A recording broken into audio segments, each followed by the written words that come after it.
Okay. Thank you all for being here. Good evening. I'm Anthony Crowell, the Dean and President at New York Law School, and I'm also the Director of the Center for New York City and State Law. And I'm very excited to welcome you to the first event of our new program series entitled The Making of a Housing Crisis and How to Solve It, with tonight's program focusing on what's the trouble with housing. I'm grateful to my colleague, Ben Max, the executive editor and program director of the Center for New York City and State Law and the host of the wildly popular Max Politics podcast, for organizing this series and for the wealth of programs the center is hosting this year. And it is wildly popular. I was out to dinner with some people last night and all they could talk about was the podcast. And I was really happy to hear about them, what they're learning. I'm also so glad that the Center for New York City and State Law is co-hosting this series with our Center for Real Estate Studies, as well as the Citizens Housing and Planning Council, one of our city's great civic organizations. For tonight's discussion, we have assembled an exceptional panel of leaders and experts, and I want to thank them. Our new HPD Commissioner, Dina Levy, thank you for being here.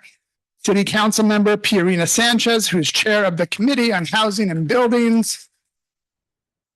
Rachel Fee, Executive Director of the New York Housing Conference, and Arvind Sahoni, Executive Vice President of Strategy and Innovation for NYCHA, and a Senior Fellow here at New York Law School who has helped shape this program and will give us information and thought-provoking opening perspectives. Arvind will soon add to his titles here at the law school that of professor, as he and I are partnering on an upcoming class next semester focusing on the legacy and impact of Robert Moses. Exactly. It's going to be a good class. I have remarks prepared, but I will say somebody said to me, I hope you are going to talk about some of the positives. And I'm like, it was very interesting. In any event, we plan to talk about the good, the bad, and the ugly if there are anything. Okay. In any event, today our city is really at a critical inflection point for housing availability and affordability, and there are so many angles to cover as we unpack how we got here. Recent measures to address the multifaceted housing crisis, and of course, what comes next to ensure the city thrives in the future. I don't have to tell anyone in this room that our housing affordability crisis is a large part of what drove the conversation in our recent citywide election and is a key reason why Mayor Mamdani is in office.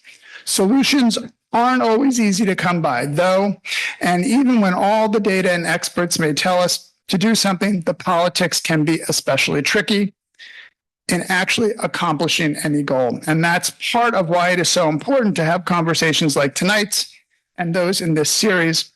As New York's law school for the past 135 years, we've always felt a special responsibility to engage on the key legal and policy matters affecting New York and to serve as a key resource and partner to government at every level. And that includes the 1/3 of our graduates entering public service and public interest, mostly in city and state. And I see a number of them here tonight, many of whom I've taught and am very proud of great work they're doing in this space. And so engaging on issues surrounding housing is at the top of our list. Housing impacts everything in New York City, including our overall economic strength, the rich tapestry of our unique neighborhoods, the opportunity that our city affords to people who want to move here or to stay here, and much more. And having lived in New York for over 3 decades myself and having served in New York City government for so many years, I have seen a lot of the changes in New York, and housing drives so much of that. As dean here for the past 14 years, we've had thousands of students come through our doors, and housing affordability impacts them during their time as students and the decisions they make ultimately about where to practice. While most of our students come from New York, without exception, our out-of-state applicants and students express significant surprise and concern about cost of living in New York due to the housing environment. I also happen to be a member of the City Planning Commission, so I've been engaged in countless discussions on housing over the past several years. And I'm proud that we're able to advance the city of yes, the most significant pro-housing zoning reforms in decades, among other recent markers of progress, but there is so much more to do. That's why I'm excited about this program series and especially about our panel today. Tonight's speakers are precisely the leaders we need to develop innovative policy solutions that can be scaled to match the scope of our current challenge and to ensure our city grows and thrives for generations to come. Thank you to the speakers and to all of you for being here and for your passion about New York's future. Together, we will make a difference. I'm now happy to welcome to the podium Howard Slotkin, the Executive Director of Citizens Housing and Planning Council, a former longtime official at the Department of City Planning and one of New York's foremost experts on housing and planning. Howard.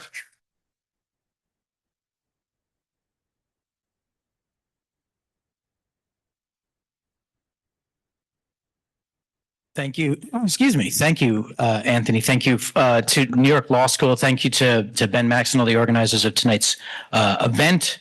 I'm Howard Slotkin, Executive Director of Citizens Housing and Planning Council. We are a nonprofit research organization that's committed to the well-being of New York City's housing stock and the residents and communities who rely on it.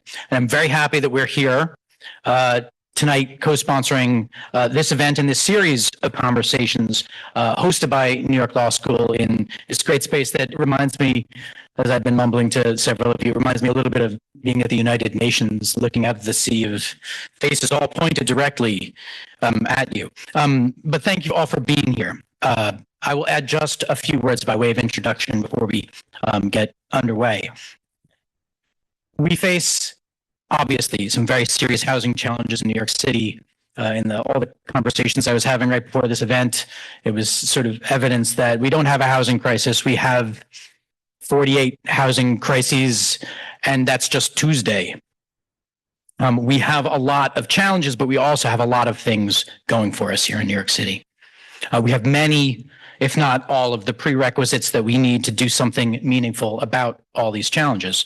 First, I think we've collectively acknowledged that we have a problem, a serious problem. We don't need to convince anyone that housing is an important, perhaps the most important issue, public policy issue that we face here in New York City, that we need more housing, we need more ways to make it cost less, and we need ways to help people who can't pay the rent.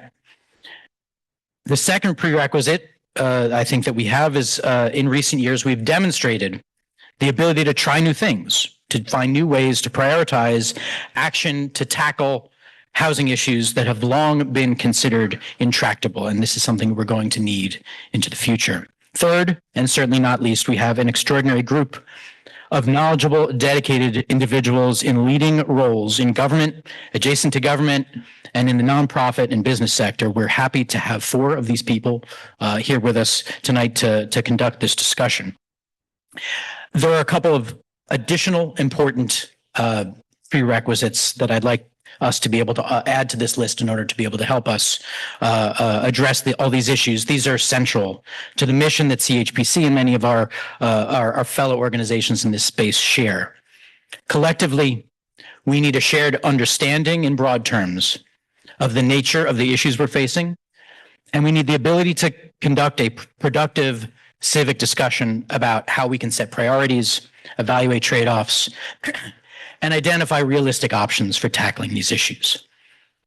This civic discussion is, of course, what brings us to this space together this evening, and why I'm very happy now to turn this over to Arvind Sahoni, Senior Fellow at New York Law School, to give an introductory presentation to ground us in the realities of housing in New York today. Arvind.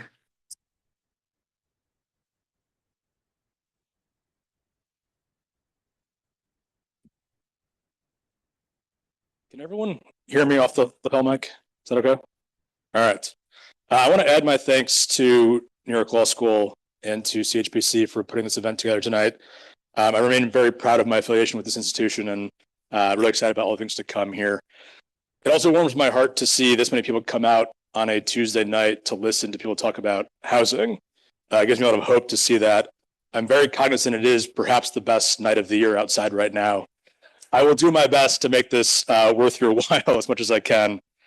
So now we're going to ask the question, what's the trouble with housing?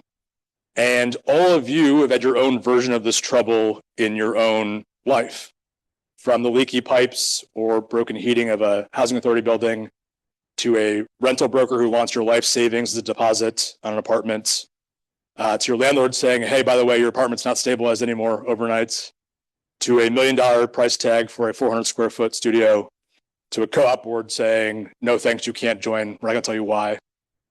Everyone in the room has probably had some version of those stories in their own life. If you have not, please raise your hand so we can boo you collectively and your good fortune. Tonight, our goal is to reflect on those experiences and to say, how do we put those in context of the broader city housing market? How does it all make sense together as one big picture of this housing crisis? What does it mean to be in a housing crisis? And what does that mean for all of us? So let's start there. What is a housing crisis? I'm going to put it in the simplest terms that I can. This city is not providing enough housing for its people at affordable levels. That's the simplest one sentence answer of what I'm talking about today. Now let's use an example. Let's take a family household that makes $92,000 a year. That's the citywide median for a family household. That household wants to live somewhere. They want to buy a house. That's their first step. American dream, put down roots. They want to live somewhere in New York, buy a house. At that income, even with relatively modest debts, let's say they've got $500 a month in debt, pretty good, pretty responsible. Most responsible banks and lenders will maybe approve you for about 450, 460 on a price tag at a debt to income ratio of 43 to 1 or 43% to 1. The problem though, is that you look at the market and you see the median sales price is about 750. You're not seeing a lot even below 600 really anywhere in the city. Say, okay, can't do it this time. Let's go rent. Look at the rental market. You want to live within 45 minutes to an hour of your job somewhere in Midtown Manhattan. You start looking around, you say, okay, wait a minute.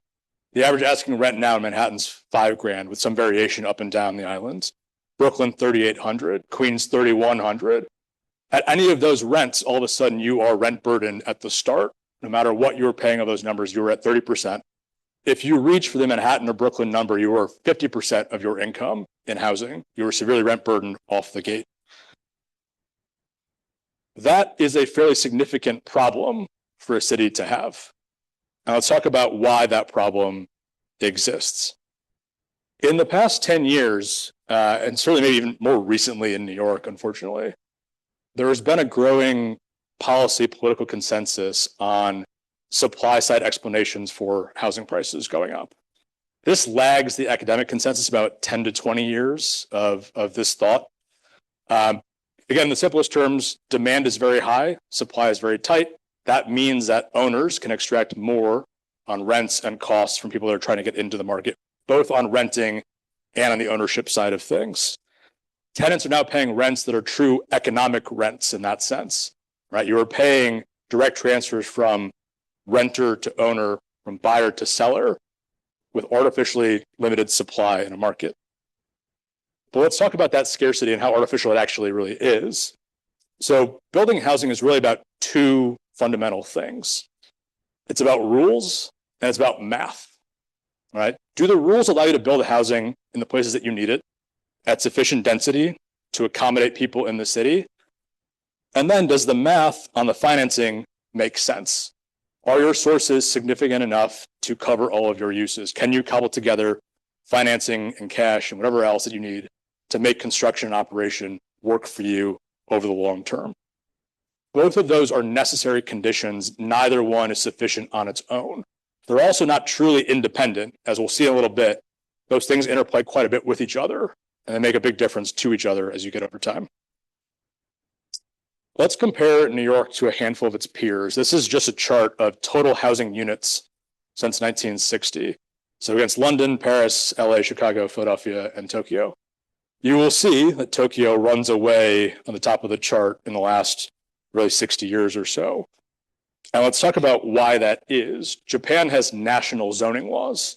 There is no prefecture or city level zoning that can override decisions at that level. There's no community boards in Tokyo, for better or worse.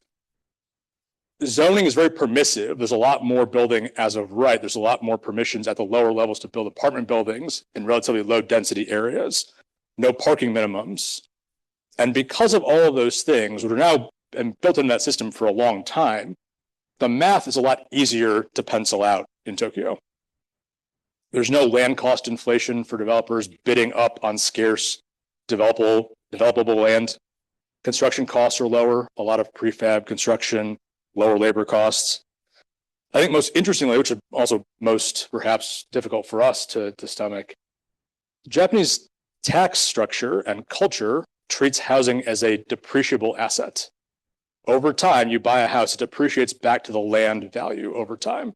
In the US, the homeownership culture has said your house appreciates to infinity, right? We're going to the moon with house prices. Once you get your house, your incentive is to keep that as limited as you possibly can to keep that price going up. And it makes sense. People's wealth is tied up in that, right? They've been told to tie up their wealth in that. What else can they do but to try and meet that incentive? Because of this, Tokyo has a lot of market housing that is relatively cheaper than New York. They do have affordable units that are subsidized. We had the Tokyo Metro government come to New York last fall. They're not building really anything deeply affordable without federal subsidy. So that part is similar.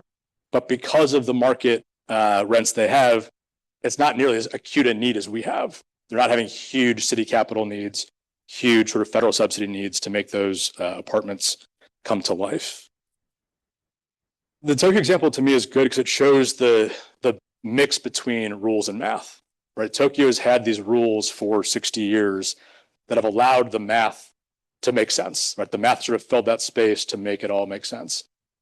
In New York, we've had the opposite rules for more than that time. And so the math is now relatively broken for us on a lot of fronts.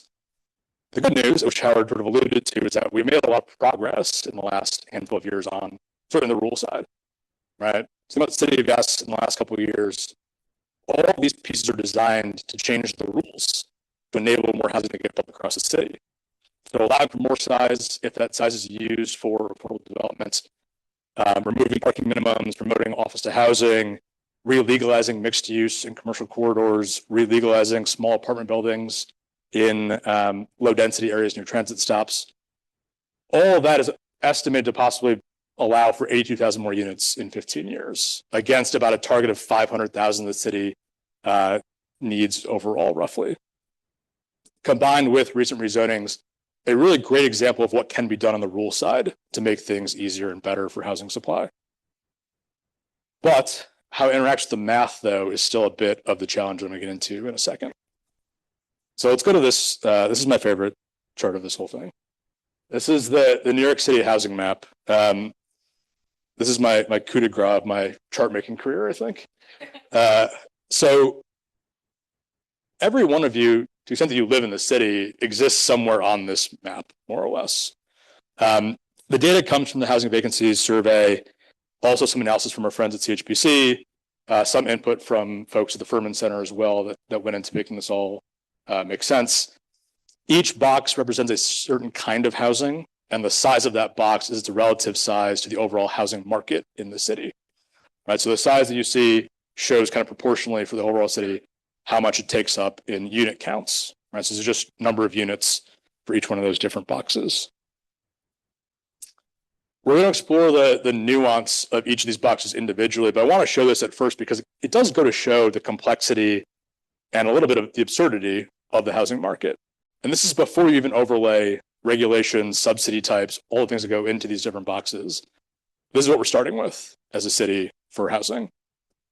I also want to point out one group that's not on this chart. So tonight, like most nights, about 85,000 New Yorkers will go to bed in a shelter somewhere in the city. That's not on this chart at the moment. This is sort of a separate, truly sort of fixed housing chart. It also does not capture informal or illegal housing units, which also we know are a big part of the city in an affordability crisis, but not captured here just from the outset. So let's go one by one and talk about some of the individual challenges and opportunities that exist in the different buckets here. So the one nearest and dearest to my heart, obviously this is my day job, what I care about very much. This is Woodside Houses, public housing development in Queens, just east of Astoria, just northeast of the Sunnyside Yards. Across the city, NYCHA has 178,000 apartments, but 25,000 of those have been converted to the PACT program through Section 8 with private management. Average rent on the Section 9 public housing side is $621 a month across the city. Woodside was built in 1949, actually built by city financing. New York has public housing built by all three levels of government, built by the city, became federal public housing in the late 60s. Challenges well documented across NYCHA. severe physical conditions that are pretty dire, especially on pipes, leaks, mold, things like that, lead paint. The cost structure also is a challenge, right? Heavily reliant on federal subsidy, both on Section 9 and Section 8. So cost structure becomes a big challenge for NYCHA, both today and going forward too. Let's move to Mitchell Lama. This is a Mitchell Lama rental. This is Manhattan Plaza in Hell's Kitchen, most famous for being the childhood home of Timothy Chalamet, and also where Larry David met the inspiration for Kramer on Seinfeld. So Manhattan Plaza is an interesting story. It was built under the Mitchell Lama program, the state program, which basically gave state subsidized mortgages, low land costs, a lot of sort of upfront subsidy to help these get built on tax abatements, all things like that. The problem this development had very quickly was that in the 70s, this became financially relatively insolvent pretty quickly. So the city attached Section 8 project-based vouchers to this development in the mid-70s. This is now a mixed Mitchell Lama Section 8 project-based development. So if you look at a housing lottery notice for this development, you will see two very complicated notices next to each other with different income levels, Mitchell Lama being slightly higher than Section 8, but a really complicated overlay of one single development, right? And you get to see a lot of these stories have really complicated overlays on rental structures and regulatory structures. Mitchell Lama, limited stock, a lot of deregulation. Owners can buy out of the program, which is happening quite a bit. Physical conditions also can be a challenge on these sites too. Let's go to a rent control example. This is a slowly dying breed in the city. This is at 500 6th Avenue, apartment 2. This is a very long and sort of sad story in the end. So this woman who lived in this apartment was named Patricia O'Grady. She was an actress who moved in 1955 with two roommates, paid $16 a month for that apartment. Lived there until 2018, where she paid $28 a month at that point. She was 85 years old. Eventually, she was hit by a car and killed outside of this building in 2018. This was the apartment when she lived in it. It had no running hot water. It was perhaps the last cold water flat in Manhattan in 2018, so not that long ago. No shower, no bath. Since she passed away, there was no one else living in the apartment. This has been deregulated. This is now $5,000 a month. This is the building where Murray's Bagels is on 6th Avenue, if you've been there. So rent control is slowly going away because there's these sort of very long-term residents. And this program is slowly shrinking as part of this universe over time. One thing to note for those who are really, really in the know here, this building did not revert to rent stabilization because it only has 4 units. If it had had more units, it could have actually gone to rent stabilization. It has only 4 units. If it had 6 or more, it could have been kicked to that program, but because it only had 4, fully deregulated, fully market rents on the back end of her passing. Let's talk about rent stabilization. I know a big topic in the city today, over 1 million apartments between the different kinds of stabilization. This is sort of the classic pre-1974, more than 6 unit building. This is 776 Crown Street in Brooklyn. This is in Crown Heights, just off Utica Avenue. You'll see about sort of average rents, kind of a little bit tougher in this world. There's a big range here across boroughs, but the overall average you see there about a little under 1,700. This and the next couple slides as well. So these are all governed by the Rent Guidelines Board. So increases in rent on these apartments are governed by the Rent Guidelines Board. So when you hear the phrase freeze the rent is being frozen or will be frozen or could be frozen on these apartments. Exactly. This is what we're talking about in that context. Many landlords of rent stabilized buildings have complained of obviously of the rising costs and the lower rents, and reports of warehousing are pretty widespread, although numbers are kind of hard to find on how big the problem that actually is. Prior to 2019, these could have been destabilized for crossing rent thresholds or income thresholds. Those paths have been taken away with the law in 2019. There are still other paths that are available to deregulate, but much more limited than it was before. Let's look at a different rent stabilized situation. This is 310 West 112th. This is just northwest of Central Park, southeast of Morningside Park. So this building, I believe, was built in, let me see here, 1900. had 10 units. And so this was actually originally a stabilized building after 74.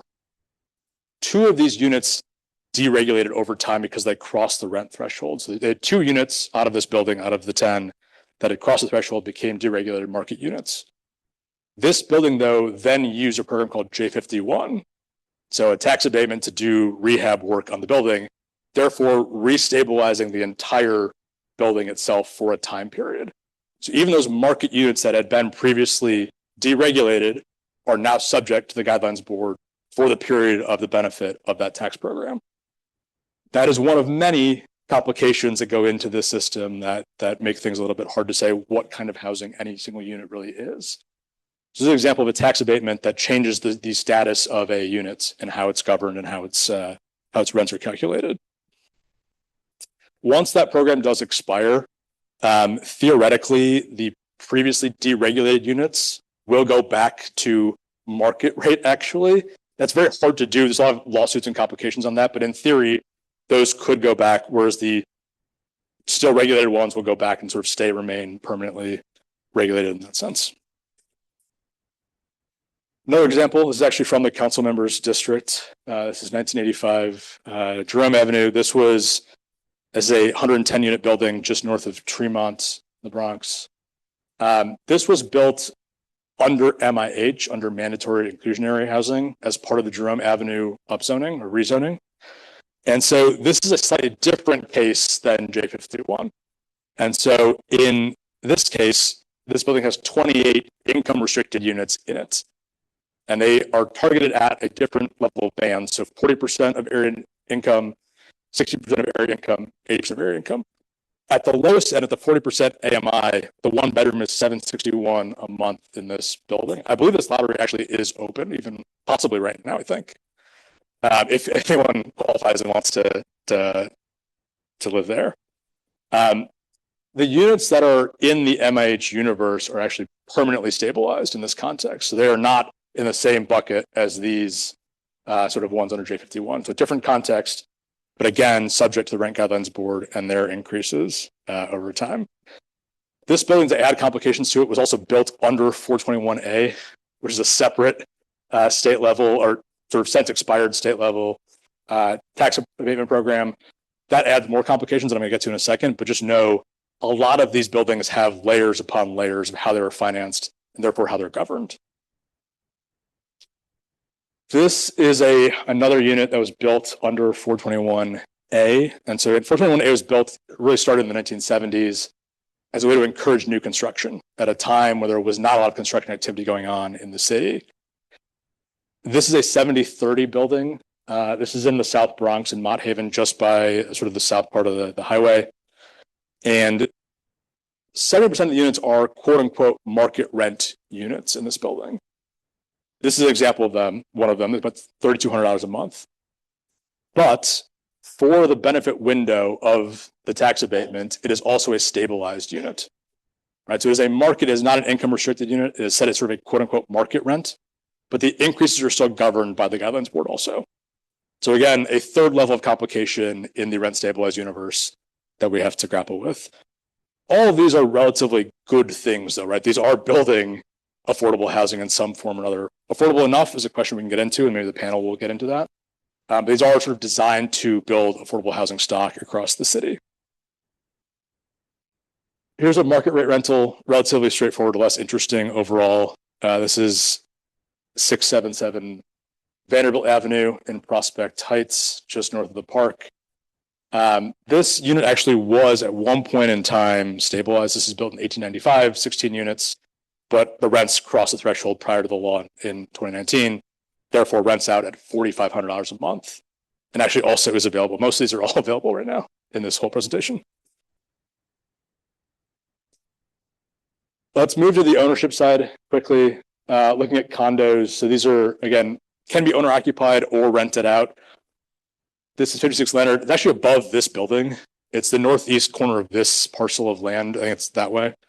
Or someone's pointing that way to me. I think it's over there.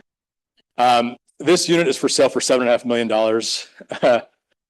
Condos often do have a bit of a sale premium. for a variety of reasons. One, they have more flexibility, easier financing. They're often newer. A lot of new construction tends to be condo over co-op. Interestingly, and this actually came out of CHPC's report a couple years ago, 60% of condos are actually renter occupied, right? So not owner occupied, they actually rented out much more frequently than they are actually owner occupied. Co-ops, on the other hand, again, a relatively sizable stock, slightly older stock generally, more restrictions on a lot of these units. So this is 785 Park Avenue, 7D. This is right off of 73rd Street, built in 1940, 86 units. This is actually currently for sale for $1.15 million. But again, co-ops have slightly more specific and Byzantine rules on approvals, on financing, liquidity minimums. All of a sudden, affording the apartment is only the first part of the battle. Right? Having the money to buy that is one of 10 steps to get into some of the co-ops. What's not shown here that I want to mention, though, is there are other kinds of co-ops as well. You do have HDFC co-ops that often have income restrictions attached to them. You have Mitchell-Lama co-ops that were part of the other program. So co-ops have some diversity, but this is showing kind of a market level, market rate, higher end, expensive co-op. Lastly, I wanted to show a couple 1 and 2 family homes. This is on Staten Island, 727 Stafford Avenue, $850,000. This is actually a slightly bigger portion of the stock than I would have expected. Certainly if your life is very Manhattan centric, you wouldn't see a lot of this in your daily life, but this actually is quite a big part of the stock, certainly in parts of the city. You're going to have a hard time in most parts of most boroughs now finding listings under 600, 550. As you get closer to the eastern city line towards Hempstead, you find a handful of listings, but really anywhere in the city right now, you're not seeing much in the single family home stock below $600,000 today. One more example that I wanted to show here is this is actually a 2-family home. This is in Ozone Park.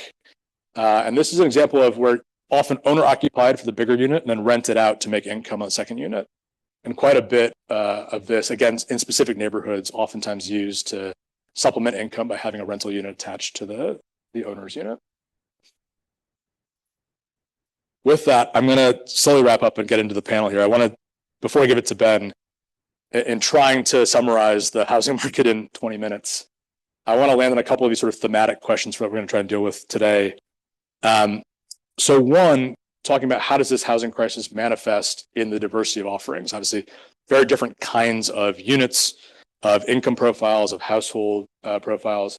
How does that manifest across these different types? What types we need more of? Do we have enough of certain kinds? What does that look like? What would it mean to be in a position closer to Tokyo to have the supply question solved and look at other things in housing? And then what's next, right? This is kind of the current crisis that we've been dealing with. What's the next horizon? What are the things to come on housing? So with that, I'm going to give it to Ben. Excited for the panel, and thank you guys very much for your attention.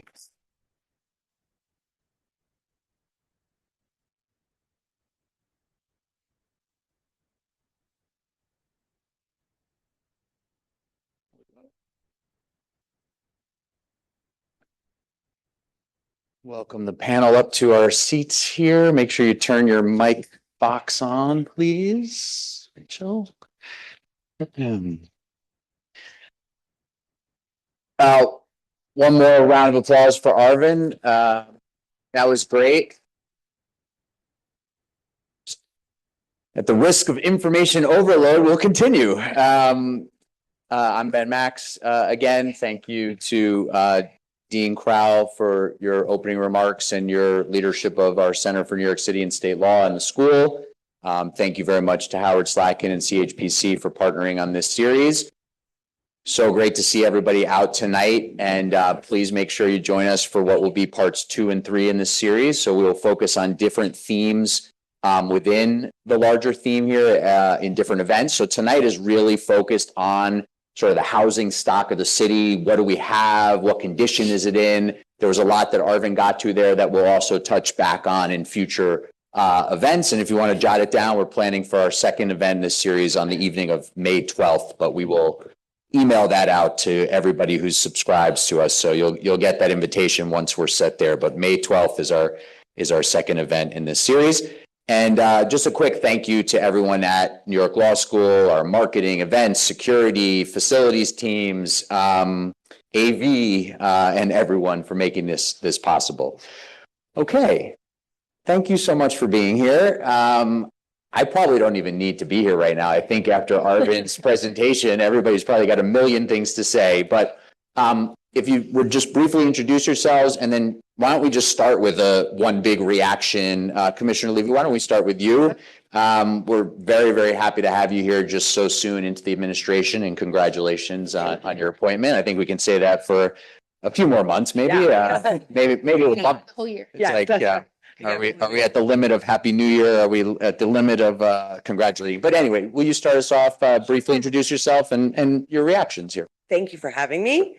So, hi, everybody. I'm Dina Levy. I am the new HPD commissioner, about 12 weeks in. Before that, I was with the state, working at the State Housing Agency, HCR, for about 8 years, doing a bunch of different things. And before that, I was doing community organizing and policy work for a nonprofit here in New York City called UHAB. It's great to be here. That was a lot. Right. It's great to actually see it laid out like that. I guess a couple takeaways from the presentation.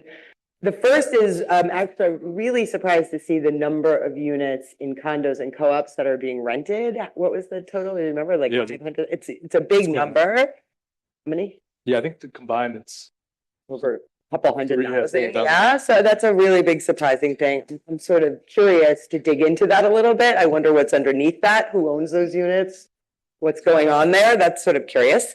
And then I would say just sort of more broadly, having it laid out like that, obviously I spent the last 12 weeks taking in a lot of information and thinking about all of the different housing programs and all of the competing needs. What I would say is that sort of presentation really highlights how complicated we have made housing, not just in the city, right? You can see it's around the country, but I think one of the challenges is as we're making progress on things like zoning reform and, right now City Hall's working round the clock on an initiative called Speed to try to figure out ways that we can unlock production faster. And of course, faster also means less expensive. Time is money. At the same time, we probably have to do some work internally to make things less complicated, right? So you can pass a lot of zoning. You like that, Rob? Yeah. You can pass a lot of zoning changes and you can pass a lot of new rules, but if the agencies aren't adapting to sort of make this easier for our partners, I had a conversation with somebody before we started about what should be, I'm looking at a very small problem that's taken obviously a very long time and is still unsolved. So I think one of the things that sort of drove home for me is like, we have to figure out how to simplify. Yeah, and on the speed and the simplification more broadly, it is just fascinating as someone who covers and watches government to be looking at, you have a new mayor come in who's a democratic socialist, a government expansionist, but also talking very much about, oh my gosh, we got to do things faster and better and all that. So you got your work cut out for you. Council member? I kind of want to echo. Oh, I have to start Please. saying who I am. Hi, everybody. I'm Pierina Sanchez. I represent District 14 in the New York City Council, which is the Northwest Bronx. So if you're on the D train or you're on the 4 train and you jumped on 170 and you got off before Bedford Park, you're in District 14 land. And I'm also the chair of the Committee on Housing and Buildings in the New York City Council. Prior to being in office, I worked for the de Blasio administration as a senior advisor, working on a lot of housing issues, labor issues. And I was also the New York State Director at the Regional Plan Association, which I just count myself lucky enough that after finishing grad school, I got to think about all of this stuff and just be like confused, like, why is this so layered and so difficult and so complex? And it's, partly because it's so expensive to do business around here. And partly because of the diverse needs of our city. But I think for me that the takeaway is all of this complexity is how city government, state and federal government have layered together to meet the challenge that we have of housing people in New York City, the city of opportunity, the machine of opportunity. You can come from anywhere in the world and hopefully make it here.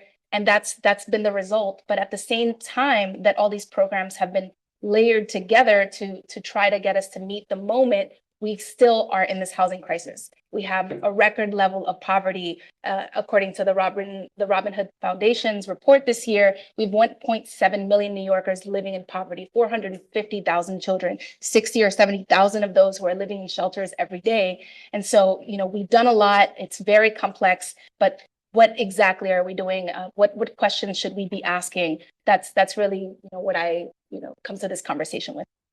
Rachel? I'm Rachel B. I'm Executive Director of the New York Housing Conference. We're a statewide affordable housing policy and advocacy organization, and we work on city, state, and federal housing. Definitely the takeaway is it's overly complicated, and I welcome this new era of simplifying and excellence in government and all that is to come. So bring it on. One thing from the slides which is really what I focus on in affordable housing, is, I guess, a subset of the rent regulated stock. And this is what the city council and the mayor agree on a capital budget for HPD's affordable production. And a lot of that is with the federal low housing tax credit. So last year, HPD spent about $3 billion. We think they need at least $4 billion this year. We'll be advocating in the upcoming weeks. But that has been really important in adding income restricted housing, affordable at a variety of income levels. And that's what you can apply for in the housing lottery. And it's been a really important tool in just adding more affordable stuff. Does anybody have, not to add even more data, but do you have a favorite piece of housing data that you sort of cite? Maybe you want to steal something from Arvin, but is there a piece of data that you carry with you that hits home some issue within? I know the New York Housing Conference did a study, I don't know how many years ago now, it's been a few, but that changed the conversation in New York City around which parts of the city were seeing no housing growth, no affordable housing growth, and which parts were seeing a lot. Do you want to start with, I'm not, you don't have to use that, but yeah. Housing. We started to look at where we are adding affordable housing, and we sliced it by council district, because council district is council members could block housing or say yes to housing, and we saw huge disparities in production. So that was a really important advocacy tool for us, and cited like 1 billion times in the hearings for City of Yes, and really helped make the case for charter reform as well. But in Arvin's presentation, because I'm an advocate and I'm going city, state, and federal talking about housing need all the time, it's the 1.4% vacancy rate, right? That gives New Yorkers not enough housing choice. And that also that 1 in 3 renters are severely rent burdened. Right? So you have no housing choice, and the lower your income, the more of your paycheck you're paying towards your rent. And, those are the things as a city and as a state we have to change if we want the quality of life and the quality that we expect in our neighborhoods. Commissioner, do you have a favorite piece of housing data? I wouldn't call it a favorite exactly, but I would say, yeah, it sort of comes back to your math point. So, and this was something I was spending a lot of time on this when I was at the state, and now in New York City, it's even more acute, which is really just how much the cost to build has increased over the last 10 years. So there's some debate about what the actual number is, but I would say it's close to, if you look back to 2016, probably 60% more expensive to build a single unit of housing 10 years later. And then if you layer into that what has happened to incomes over that same time, basically stayed flat when you factor in inflation. So the challenge for city, and right from a budgetary perspective, but to build enough housing when basically everybody is staying flat and the cost of building housing keeps going up and up, means we have to put a tremendous amount of subsidy forward to just build 1 unit of housing, never mind to preserve all of the housing that Rachel's talking about that we can't afford to lose. So that is starting to feel to me like, until we figure out what to do about, actually, let me back that up. Why that is happening is a little bit more mysterious than you might think. So when you ask developers or construction managers, like, what is driving that, you don't actually get one simple answer. There's a lot of answers, and I'm not sure anybody has really studied it. We may sort of side by side. Let's look at 5 deals that are exactly the same over the course of the last 5 years. What is the driver of that? People will say it's union labor, but we've had union labor all of that time. People will say it's like, right. What is really driving it so that we can no longer build affordable housing without putting in hundreds of thousands of dollars in subsidy per unit? Council member? I came prepared. Legitimately, this is the best chart I've ever seen. No offense to the other analysts and data folks here. This is really great. This is really amazing to see it laid out like this. But I'm going to make keychains. Sign up. Let me know. Understand the housing market in New York City.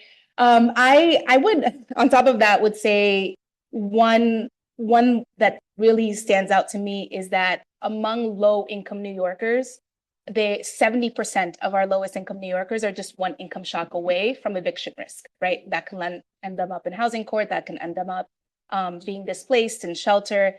That's a really powerful one on the, on the demand side, right, of the housing crisis. But then I also, want to make sure that we talk today about preservation, also the other part of HPD's mission, aside from development. And in terms of preservation, I'm so proud of the Department of Buildings right now. Surprisingly, like usually we're just fighting and battling, right?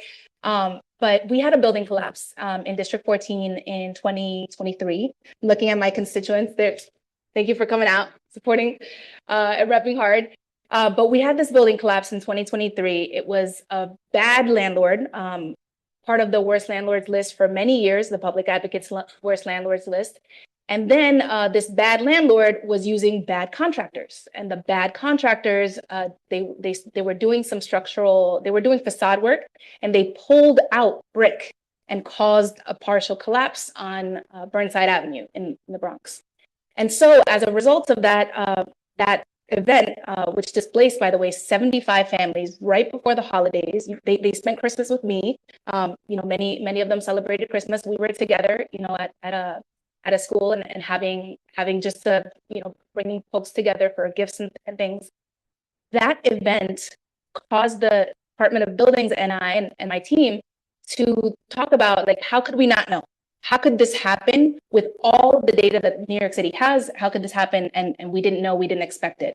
And so we passed the 1915 Billingsley Structural Integrity Act, which requires the Department of Buildings to shift the way it does business, to do proactive inspections. And in just 1 year, 30% of their inspections are now proactive, right? From basically zero before. And what that has meant is 9,000 inspections just in the last calendar year, 7,000 of which, right, these are all data driven, right? 7,000 of which have led to violations, including a 30% increase in stop work orders. That means they're going on site and they're catching bad work and stopping it before it turns into catastrophe. So proactive inspection and using data from that the agencies collect to guide the way that we do work can make us more efficient and can also protect our housing stock. So Arvin, you're putting this presentation together and we're talking about what housing we have, right? We're talking a little bit about what housing might come and general approach to increasing supply. And we'll get to that a little bit later in this conversation and certainly focus on it in the third installment of this series.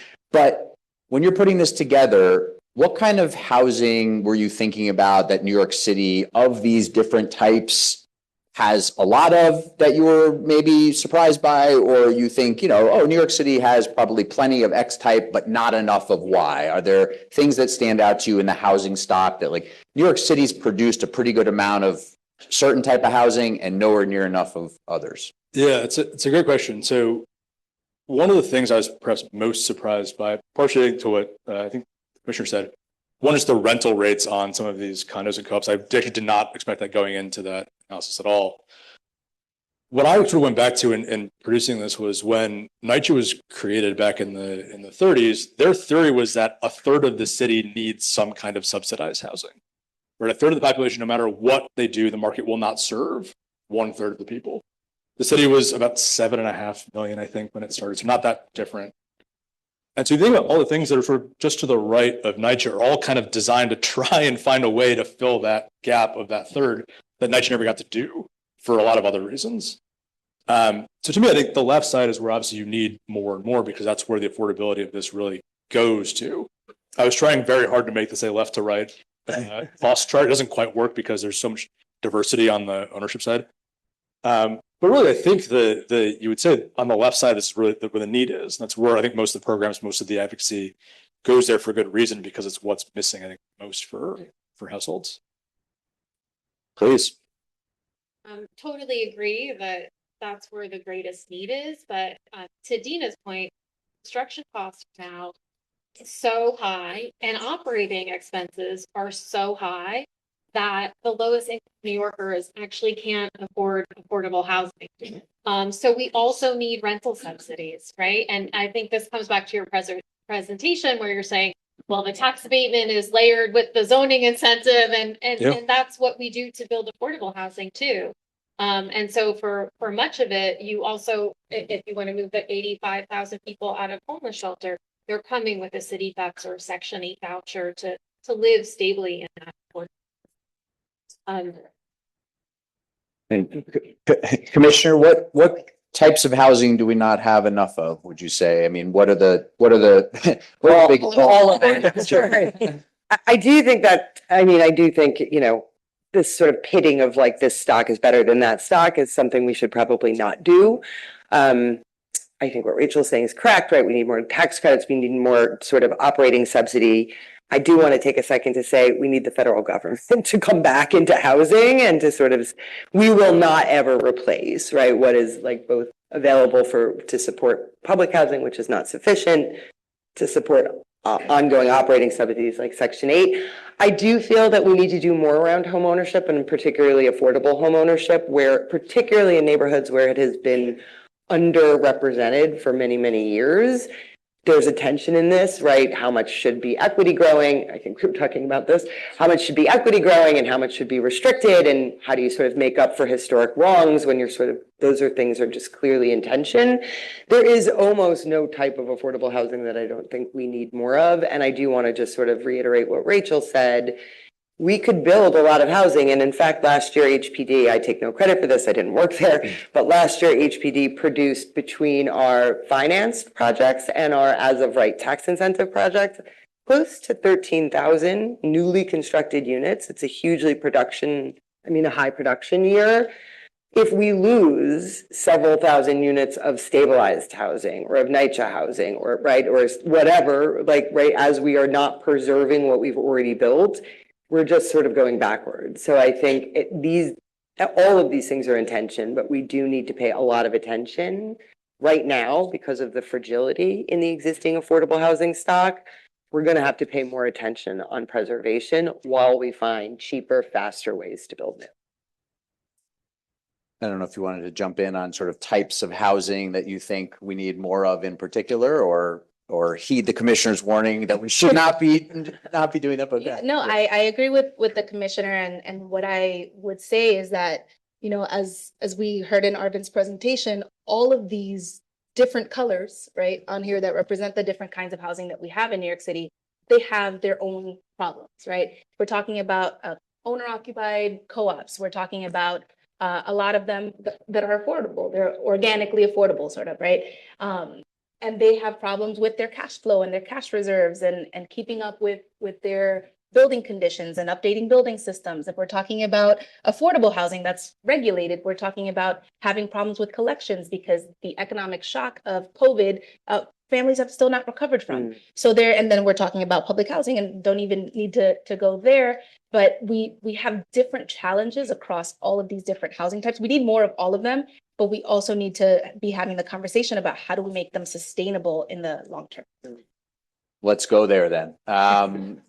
So when we talk about the city's current housing stock, we have a lot of distressed housing. We have various types of distressed housing, NYCHA, older rent stabilized buildings, especially, and especially where the buildings are mostly or all rent stabilized. You have a lot in your district. What are the next steps there to make sure that those units and those buildings are not falling into further and further disrepair? I know this is a priority of the new administration, but do you want to start us on what you're most focused on in terms of getting help to those buildings? And it's complicated because at the same time we're talking about this, there's a push for freeze the rent, right? Which caps the income coming to those building owners if it happens, or whatever the increase is. If it's smaller than the landlords would like, which it very likely will be, that poses new challenges. So will you say a little bit about what you're most focused on in getting help to those buildings and apartments, and of course, residents? Right. I want to take it back to 2001 when I was starting to learn and love reggaeton music in the Bronx as a high school student. We had a trend that began in the early 2000s and of course landed us in the Great Recession. We had a lot of speculative behavior that involved a lot of these rent stabilized properties that we have today. So we've been having this conversation about, oh, there's so much distress among rent stabilized properties. There is a connection between the over leveraging of properties that we saw between 2000 and 2019, the HSTPA, and the distress that we're seeing today, because there were buildings and there were purchases that were made just on the basis of thinking that you could buy a rent stabilized property, kick the tenants out, and then cash out when the rents were deregulated, right? And we lose that thread sometimes, and there's some very compelling people making some very compelling videos who are not talking about that aspect. Know what I'm talking about, my friends, who are not talking about that connection. And so today, yes, we do have a lot of distress in the rent stabilized market. We do have a lot of distress in District 14, but I tie it back to that, and I tie it to the affordability crisis that tenants are feeling. And so that doesn't, just because there was that nefarious sort of beginning of, or ongoingness of the version of the crisis that we have today among the rent stabilized stock, doesn't mean we don't have to do anything about it. And so, you know, I, as chair of housing and buildings, and most importantly as a representative to District 14, where thousands and thousands of my neighbors are living in distress, I want to parse the conversation between folks who are trying now, at least, or trying to do the right thing and do right by their tenants. And let's talk about J51, and let's talk about tax incentives, and let's talk about capital programs, and let's talk about preservation on the one side, but then the worst actors, those that speculated and ended up in financial distress, those that have 500, 600, 700 open B and C class violations, who don't care about people who look like me and live in my community and who are our neighbors. Those landlords do not deserve to be in business. For those landlords, I think that we should be trying to figure out how to take their properties away through a fair process. And that's why I have Intro 657. So that's my main priority. Yeah. So I want to agree with everything, including that there is a moral hazard here a little bit about when we think about preservation, whether a landlord acted irresponsibly or a lender and a landlord together acted irresponsibly, because we don't want to use precious city resources to basically bail out bad decisions by banks and landlords. So I think that is a real issue. We used to call it predatory equity. I think you know it, yeah. So and it's real, although it is tempered since the change in the 19 rent laws. I do want to go back to your question a little bit about the rent freeze and sort of like how that's sort of driving the conversation. I do believe it's a little bit of a red herring right now. I have met in the past 12 weeks with all kinds of landlords and landlord associations, the nonprofits, the for-profits, folks I'd never met before, but who I think maybe didn't feel fondly towards me, and hopefully I'm getting them to see we can all get under the same big tent.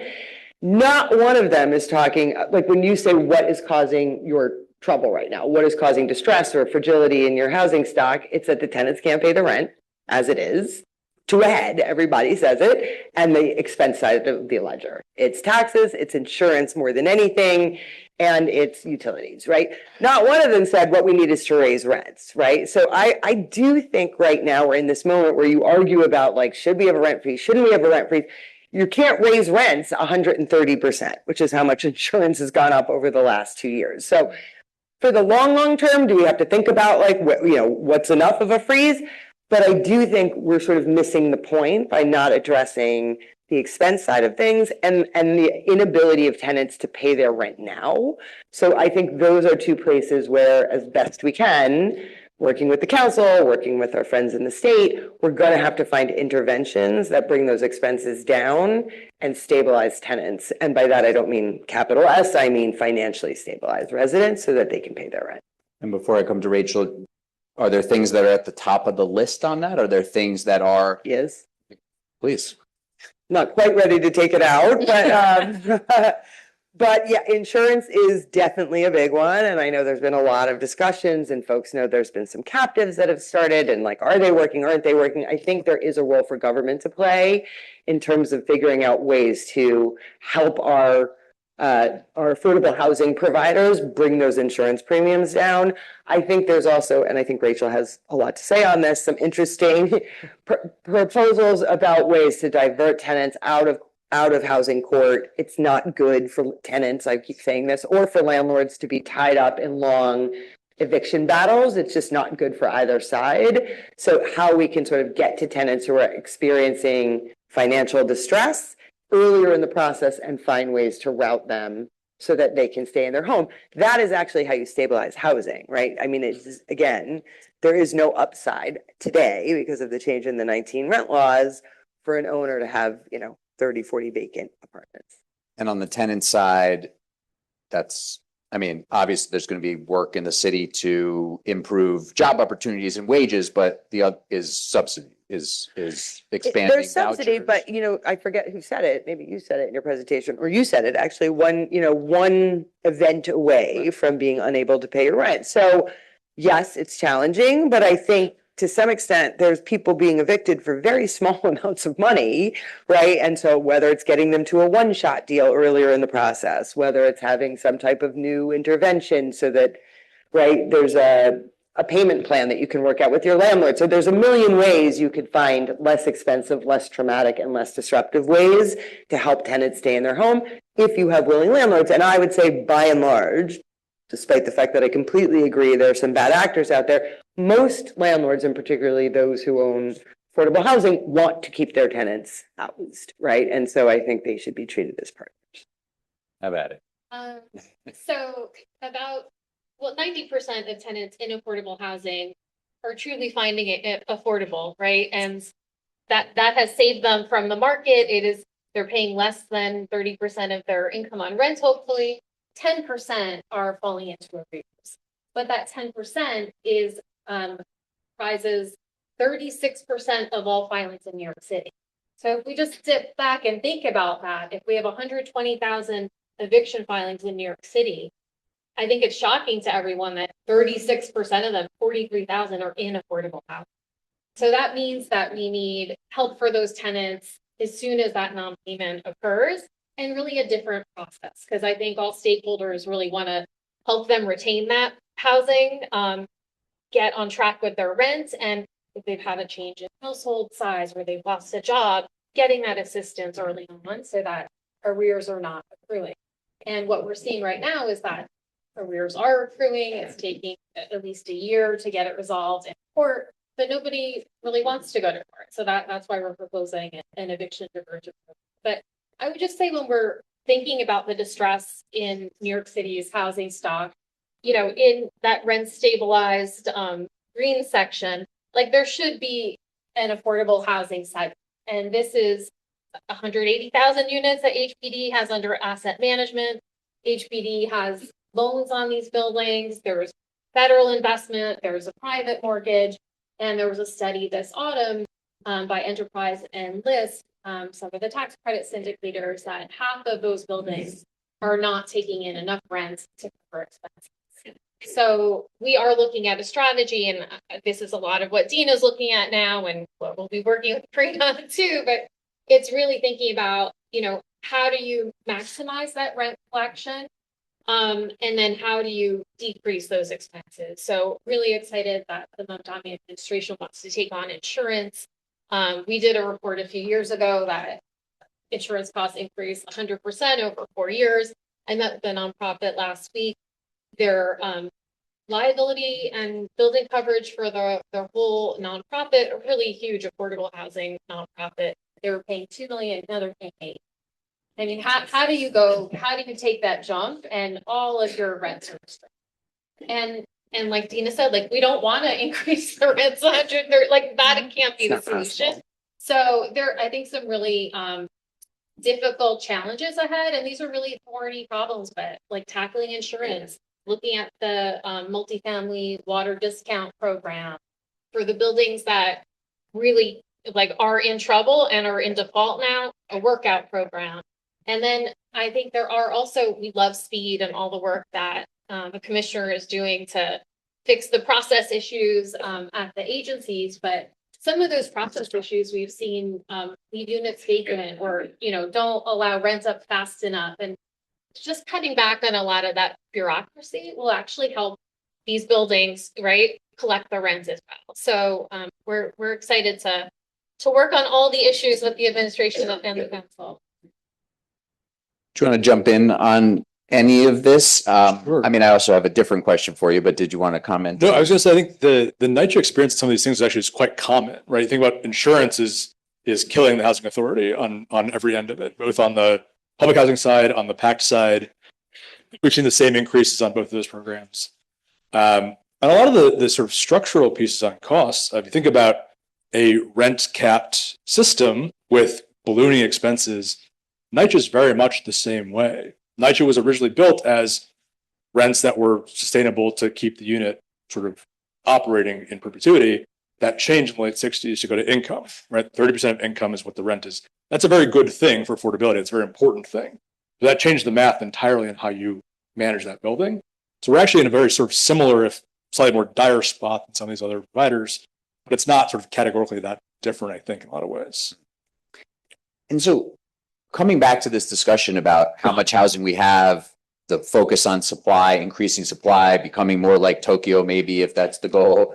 But is the idea there that, of course, you have to tackle the here and now of the issues we were just talking about, but is the idea that New York City can get to a place on increasing supply, that some of these conversations are less necessary? I mean, is that, all these complicated layers and all the regulatory, systems that we've been discussing and the tax abatements and all of that is it sounds like we're having a conversation about adding more and funding more, but is the idea that there is a degree of supply that could take the pressure out of that balloon, or is that so far off in the distance that just know. I think Arvin shared, but like your Professor Arvin in my mind, it's great.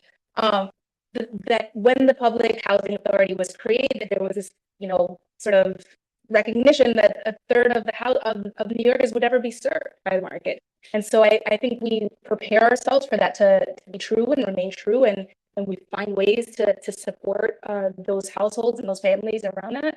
But I don't think, even though supply solutions are part of the equation, they will never solve the problem that the lowest income New Yorkers have. Those of my neighbors, those tenants who live in NYCHA, and everybody in between. I don't think we can build our way out of this. That said, I do remain hopeful, and maybe this is overly optimistic, but right as I was leaving the state, I had tried during my time there, because the same problem is happening all over the state. So if you're in Syracuse or Rochester or Westchester or Long Island, just getting 60% more expensive to build a unit of housing.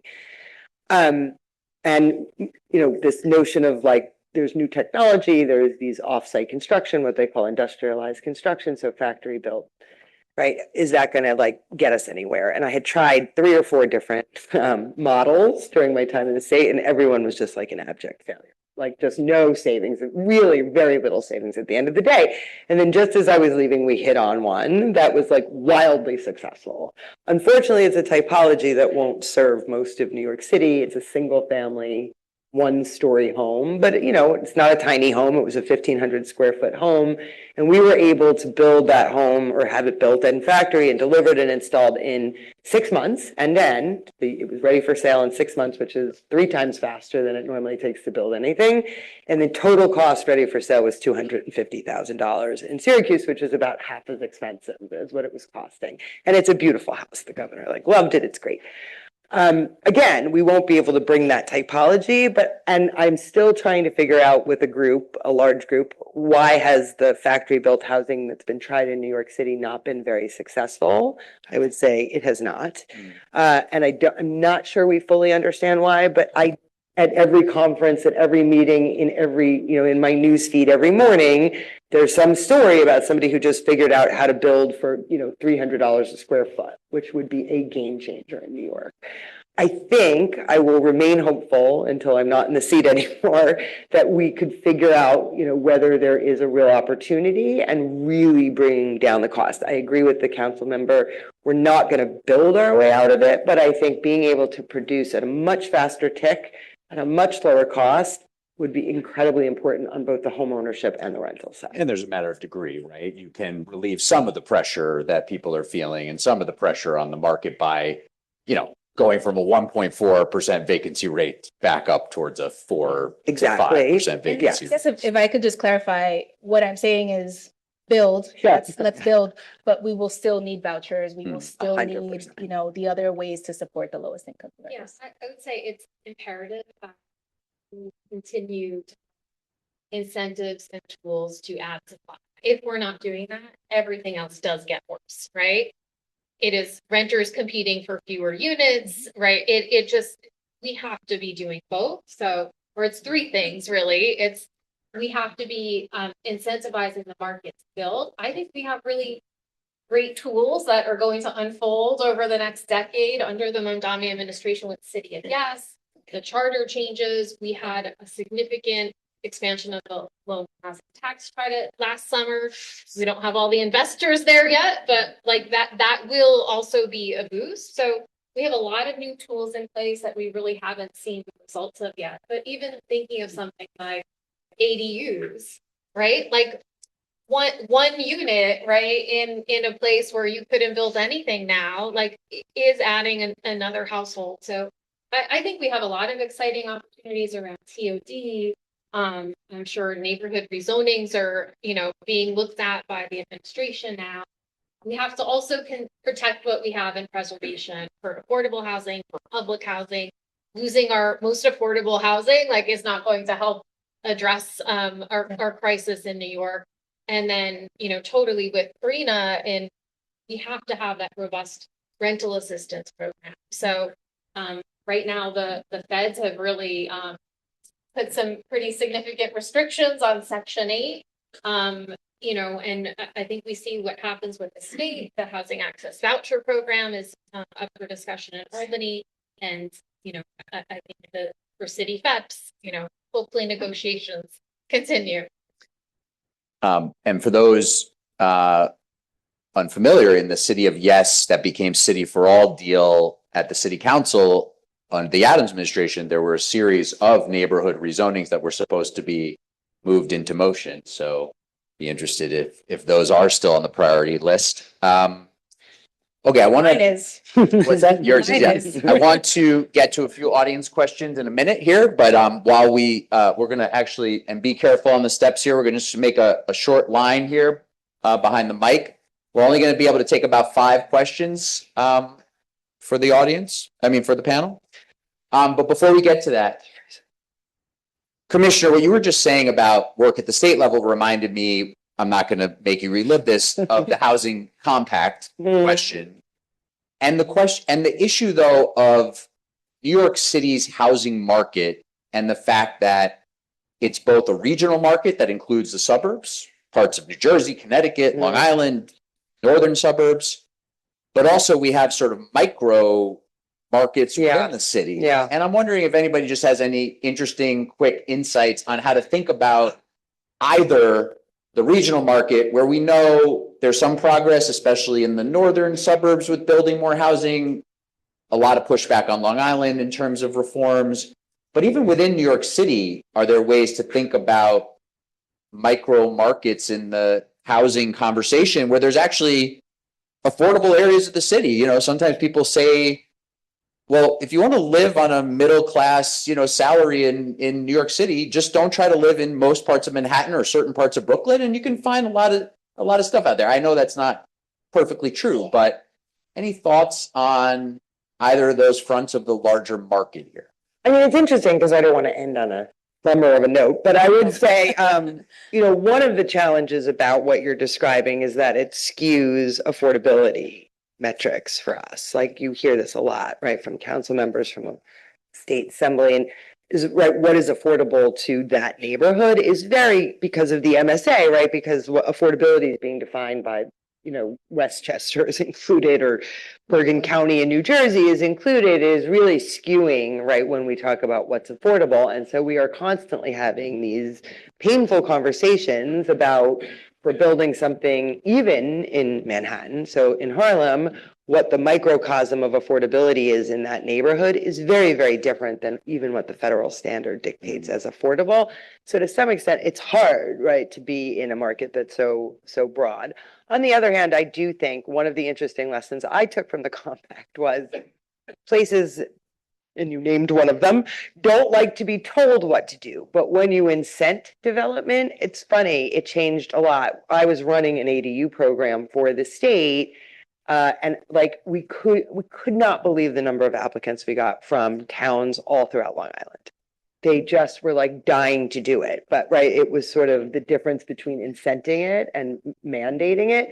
That said, I mean, I do think the work that the council has asked for, part of the fair housing framework and the, you know, the equity analysis that HPD will be doing is really important to making sure that every neighborhood is building their fair share. Yeah, I was going to say it did get to a point with the charter reforms that and the fair housing framework that parts of the city that haven't been building are going to have to. That's correct. So, and I think that's great. All right, let me move to some audience questions here, please. And please try to make your question on the quicker side so we can get to everybody who's up. Thank you.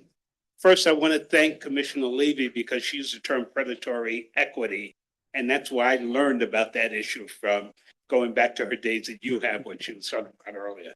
But what I get troubled by some of these conversations is we don't talk about land. You can't complete new construction unless you have access to land. And it's a huge issue in the city. So we need to weave that conversation through these types of conversations. Access to land is a big issue in New York City. You know, no matter how we look at it, if you don't have access to land, you can't build, right? So it's something for us to think about and inject into these types of conversations. Thank you. May I? You know who has a lot of land? Our neighbors. Our neighbors on Long Island and Westchester. So, I mean, upstate Jersey. I just think it's really important for us here to continue to push our peers because they have a lot more capacity. I mean, they have empty land, and that should be a part of the conversation. We have a lot of land. So we have a lot of land. Rob, I've known you as a homeless advocate for 20 years, but maybe you have to be an advocate to change seeker, the State Environmental Quality Review Act, because the governor has a proposal, it's used across the state to block housing. And it's these kind of, you know, structural barriers that have been layered and layered by government over the years that they're not doing their part and not adding new housing, you know, in the adjacent suburbs. So we did research that. So I think, you know,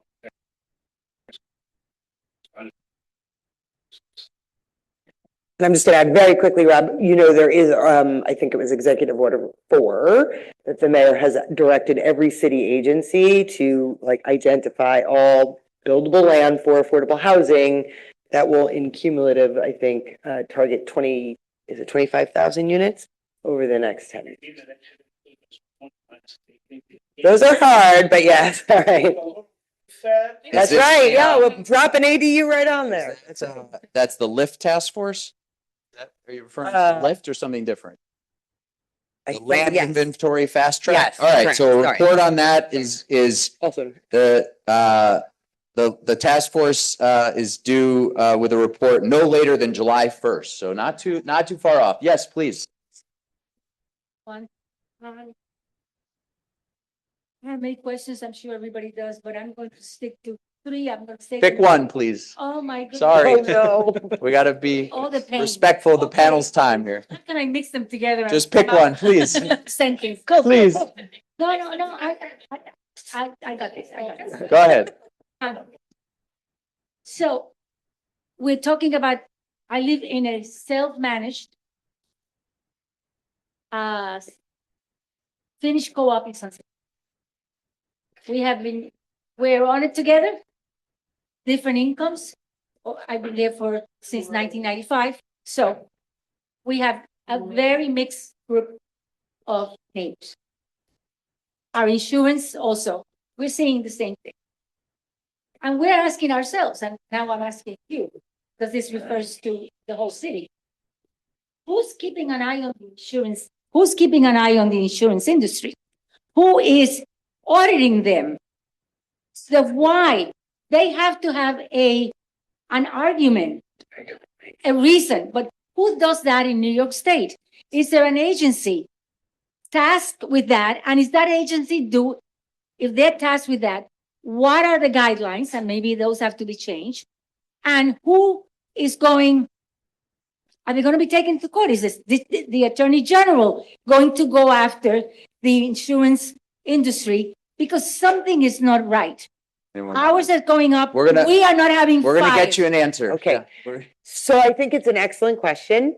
I think it is a little underregulated at the state level, although I will say that the governor has put forward a proposal in her budget this year that would give the Department of Financial Services, which is the state agency, more authority to look into the books of insurance companies, sort of like the Community Reinvestment Act for banks, that would force them to disclose what is driving these insurance premiums from I don't think we know why that's happening. And I think giving regulators more authority, particularly at the state level, to look into it would be helpful as we're trying to solve it. Okay.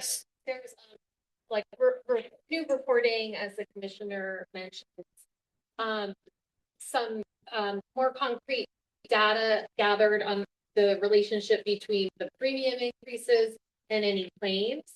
But I think much more has to be done on this. So I think the governor's proposals around auto insurance were much stronger in trying to really reduce costs. So we are anticipating that, I think it'll be after the budget, there was a joint in the New York State Senate, a joint housing and judiciary investigation and hearing on insurance and housing. And they conducted research this autumn, and they're coming out with a report soon. So I'm hoping that we would learn more from this investigation and report that's coming out. But we agree, we need a lot more action, and especially from the regulators. Hi, good evening. My name is Michelle. I actually work for DHCR now. But my question pertains to warehousing in regards to, you were saying, Commissioner, how it's more difficult to put a mandate as opposed to incentivize different changes. And I believe, I don't know the exact number, but at least 50,000, I think, rent stabilized apartments are being held off of the market intentionally by landlords. And so I know we talk about this need to create more housing, which I completely agree with, but what are we doing to make landlords or incentivize them to bring units that are off the market, but in my opinion, should be available for rent?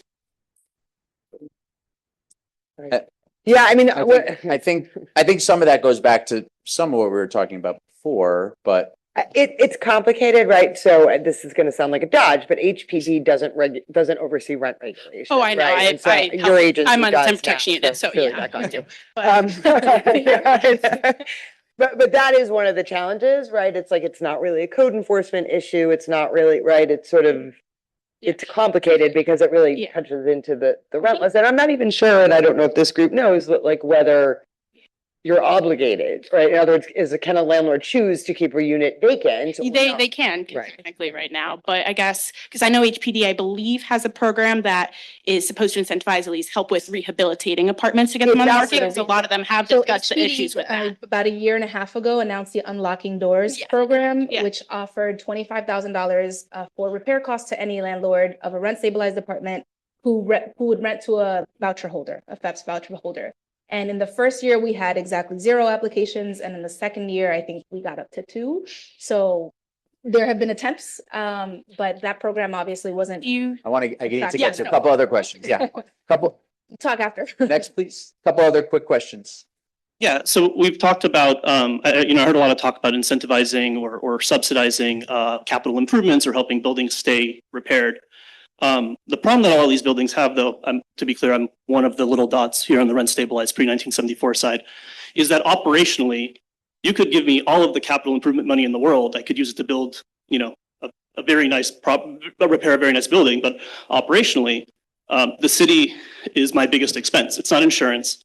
It's new compliance costs like lead abatement and lead detection and gas detectors and all these other things. And most importantly, I think most New Yorkers don't realize this, but 30% of their rent check goes to property tax. 30% of their Con Ed bill goes to property tax. So even when you say we're not raising the percentage of the prop tax bill, maybe we don't do the 9% increase the mayor's been talking about, the assessments still go up 8 to 10% every year, depending on your building class, because DOF needs the money to fund other city programs. So, if we wanted a 30% reduction in rents tomorrow, I think it's in the power of some of the folks on the stage to make that happen.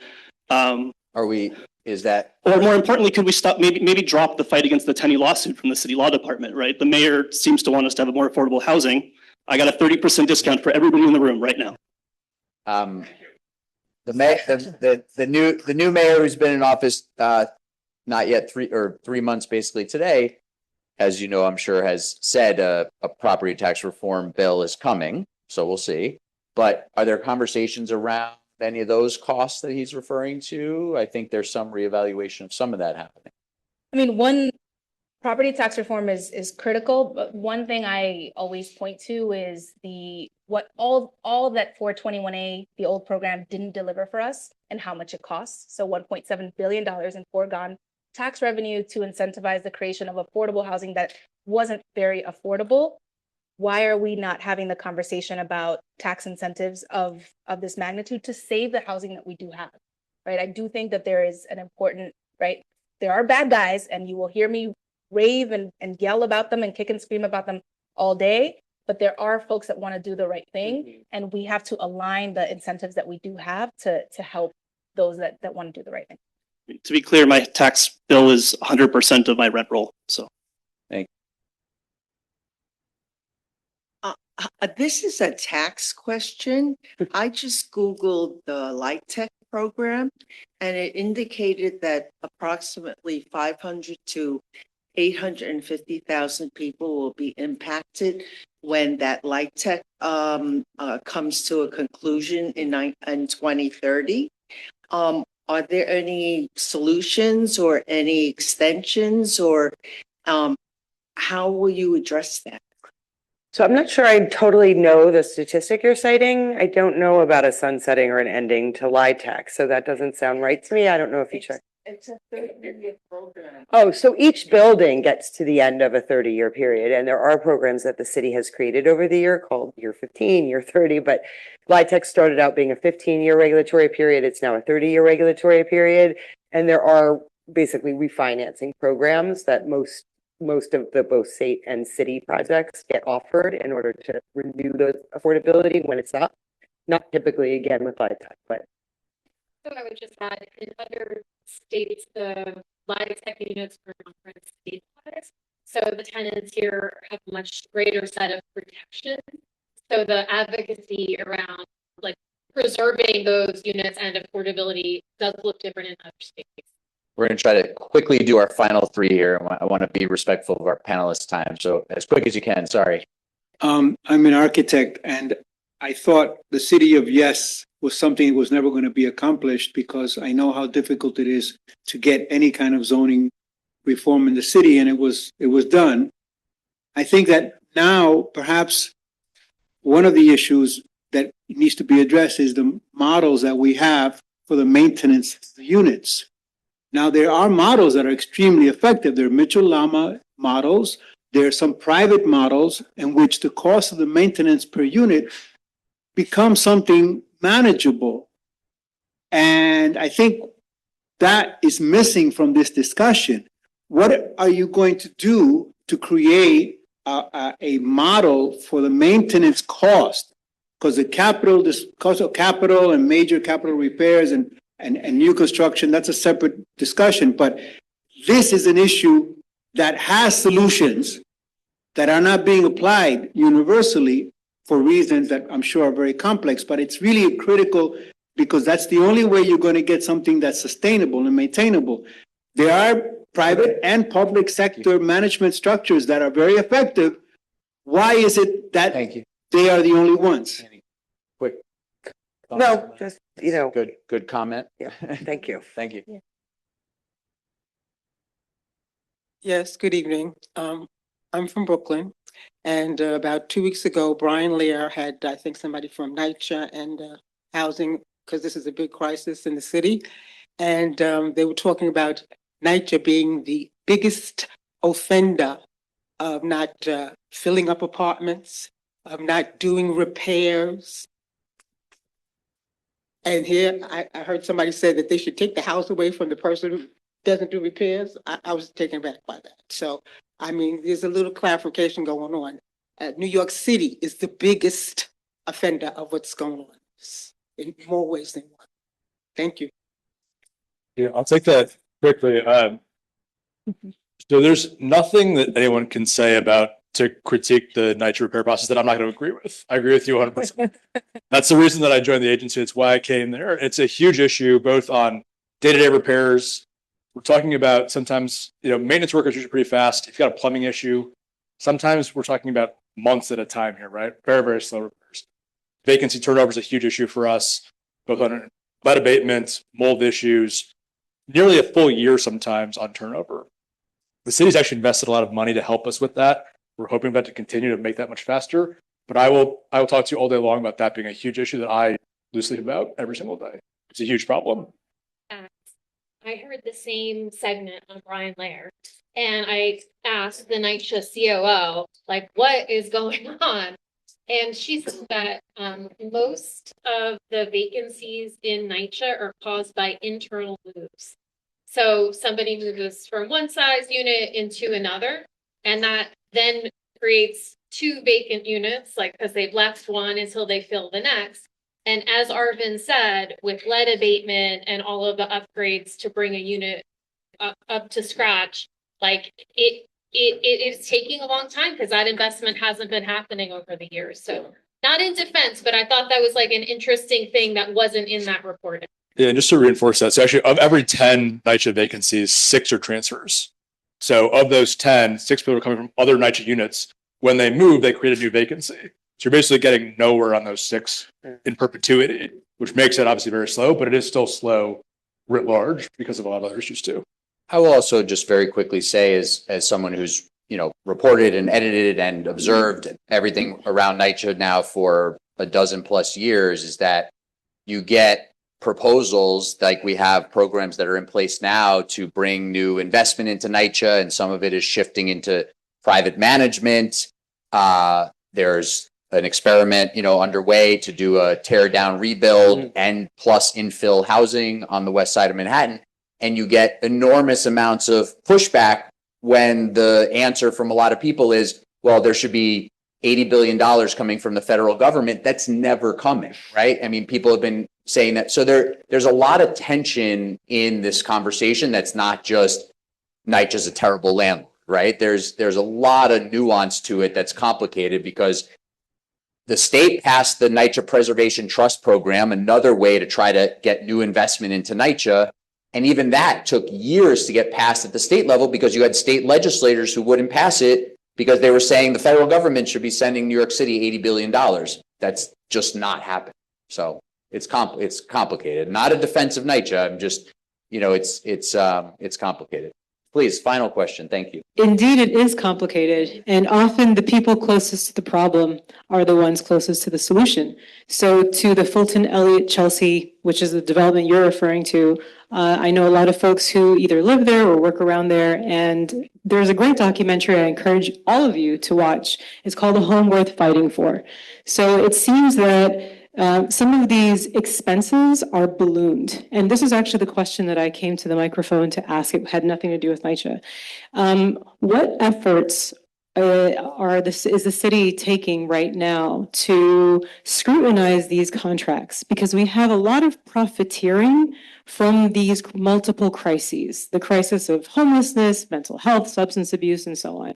And I've seen some private nonprofit developers who, for example, don't have a lot of experience building a certain type of housing, one type of housing that was omitted from this conversation, supportive housing, which is necessary, but there are some nonprofit developers that are exploiting this crisis and come up with insanely high, tens of billions of dollars of contracts.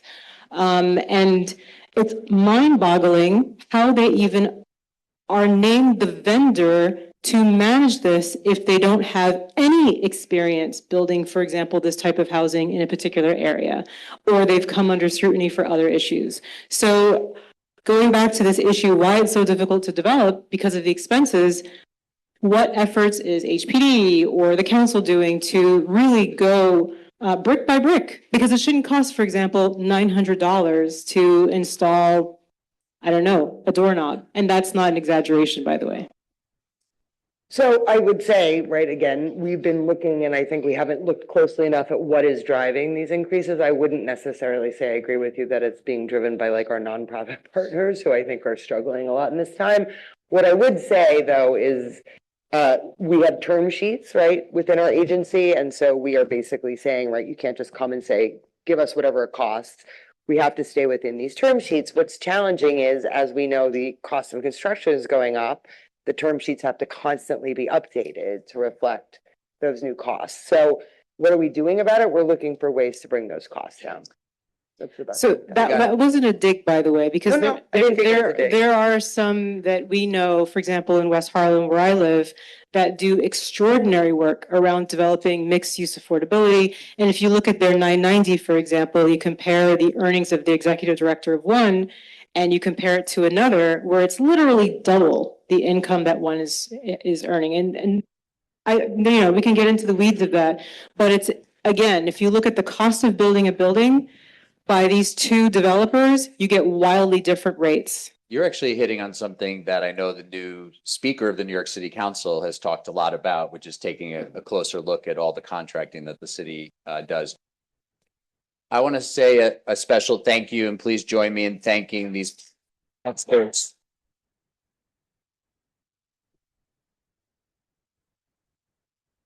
Thank you all very, very much. Thank you all for being here. Please join us May 12th for the next one. And even before that, the morning of April 14th will be our next city law breakfast with New York State Inspector General Lucy Lang. So please join us for that on the morning of April 14th. Thanks, everybody. Love that. Happy. Yeah, I'll send you. Thank you.